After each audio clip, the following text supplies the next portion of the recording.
गंजाम जिला पात्रपुर तहसिल जयंतीपुर समवाय समिति को एक सारा बोझी ट्रक सरकार पठाइथिबा बेले पात्रपुर तहसिल अंतर्गत मुंडकेरी ग्राम को संजोग होइतिबा रास्ता रे उक्त ट्रक रो ड्राइवर बस्ता पिछा 1000 टंका रे बिक्री करुथिबा दृश्य देखिबाकु मिलिछि। सरकारी दर 266 टंका बदल में बस्ता पिछा 1000 टंका रे बिक्री करुथिबा नै स्थानीय चाषी नजर को आसिबा परे ड्राइवर उक्त ट्रक को सेमाने प्रशासन जिम्मा देइथिले। उक्त गाड़ी ड्राइवर को जरडा पुलिस गाड़ी सह अटक रखिथिबा सूचना मिली। निर्वाचन पर बीजेपी हाथ को सरकार आसीथिबा बेले बहु नेता मंत्री और प्रशासन चाषी मानक सारा जोगाई देबा पई प्रतिश्रुति देइथिले, किंतु प्रतिश्रुति पानी रो गार होई रहिगला। गत 2 मास ହେଲା चाषी सारा पई डहळ विकळ हेउथिबा बेले खुल्लम खुल्ला कला बाजार कृषि विभाग चरित्र को पदारे पकाइछि। किछि दिन तले आंध्र राज्य को सारा बोझेई गाड़ी चालाण हेउथिबा गाड़ी को चाषी माने अटकाई कृषि विभाग को हस्तांतर करथिले, तथापि कला बाजार उपरे अंकुश लगाइबारे असमर्थ जिला प्रशासन। सूचना अनुसार गतकाली छत्रपुर भी नुआगाँ समवाय समिति को जाउथिबा सारा बोझेई ट्रक को मुंडकेरी जिबा रास्ता रे रखी सारा बाहर करा जाउथिला। पात्रपुर अंचलर किछि चाषी सेठारे पहुंची सारा मागिथिले। चालक जनक यूरिया सार 1000 टंका रे दिया जाउथिबा कहिथिले, जहा फଳରେ चाषी माने ब्लॉक प्रशासन को अवगत करथिले। पात्रपुर तहसीलदार अशोक पट्टनायक, कृति अतिरिक्त अधिकारी श्रद्धा सिंह और जारडा थाना अधिकारी टूना सासमल प्रमुख घटनास्थल में पहुंची गाड़ी को जबत करने सह चालक को गिरफ्त कर जरडा थाना रे अटक रखिथिबा सूचना मिली।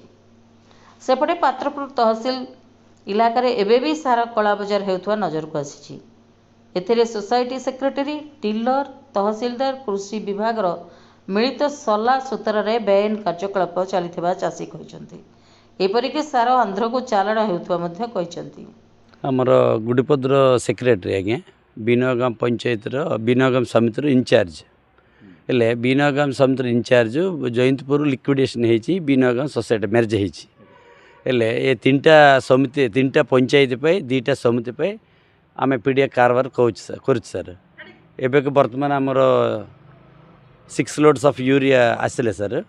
आउ काली गोटे लोड आसते मत ड्राइवर 11टा बेले फोन करते आज्ञा आपनकर गाड़ी लोड है बोली हेले जल्दी आसतु क्लाइमेटा भल नहीं टी जल्दी अनलोड करदेवा बोली कही आसुना कहले 2टा पंते मत गाड़ी एरेवेलु नथिले मु किस है बोले कहला बेलू ये भितर के आम पिला मैंने 2टा 3टा फोन करते भाईना एमती गाड़ी असुविधा है कि गाड़ी अनलोड कर देगी 5टा 4टा 6टा बैग एमती बिक्री कर देती एमती कौन होते तापर मीडिया सब आसिले बोली आम शुणिले सर।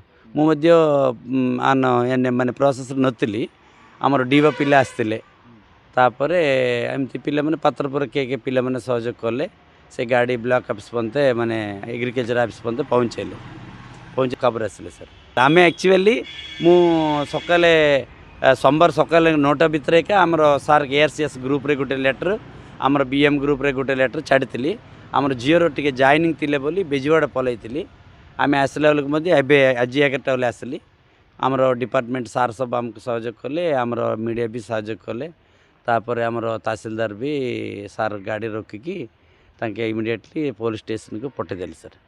एबे वर्तमान आमर एग्रीकल्चर मैडम तहसीलदार सार आमर एआरसी सब स्टेशन जाइकी से कथबार्ता करके गाड़ीटा आनिकी जयंतपुर अनलोड करने कहते सर।